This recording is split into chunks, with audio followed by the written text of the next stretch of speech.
Inimesed tahavad olla õnnelikud, aga kuidas saada õnnelikuks? Üks tee on hakata end vaimselt arendama ja loobuda negatiivsetest mõtetest, mis meid õnnetuks teevad.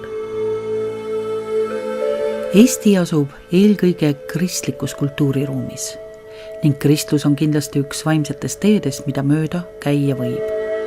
Neid teid on teisigi, näiteks budism, mis pole niivõrd religioon kui õpetus sellest, kuidas vabaneda kannatustest ja leida meelerahu. Viimase rahvaloenduse andmetel elab Eestis 1145 budisti.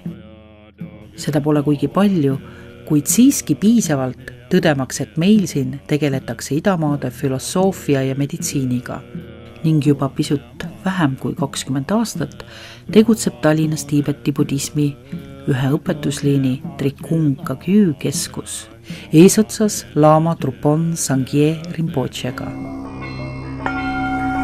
Põhja-Indias Dehradunis asuv Trikung Kagyu instituut korraldas sel sügisel esmakordselt ülemaailmse kokkutuleku Trikung Kagyu õpetusliini alusepanija Lord Jingten Sungöni Nirvanasse mineku 800. aastapäeva tähistamiseks. Selle tähtsa sündmuse puhul oli kloostrisse kokku tulnud hulgaliselt suuri õpetajaid, 1000 munki, nunne, tiibetlasi ja teisi Tiibeti budismi järgijaid kõikidest maailma nurkadest, muidugi ka Eestist. Kuidas meie kandi inimesed budismini on jõudnud, kuidas budistlikud õpetused igat inimest ja kogu maailma muuta saavad, kõike seda me teiega järgnevalt ka jagame. See üritus on pühendatud Jigten Sungönile, kes on Trikungi liini alusepanija ja tema paranirvanasse mineku üritus, sest see on kõige suurem sündmus, mis viimase 10 aasta jooksul mina olen kogenud, näinud.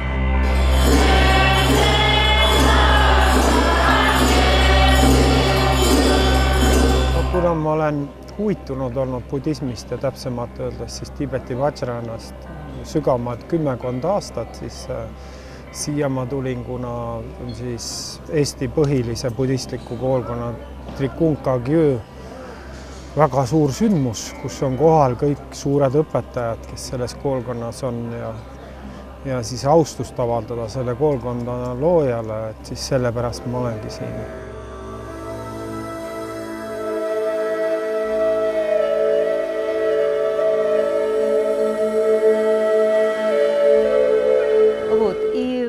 Где-то через 5 дней Далай-лама приехал в Ригу.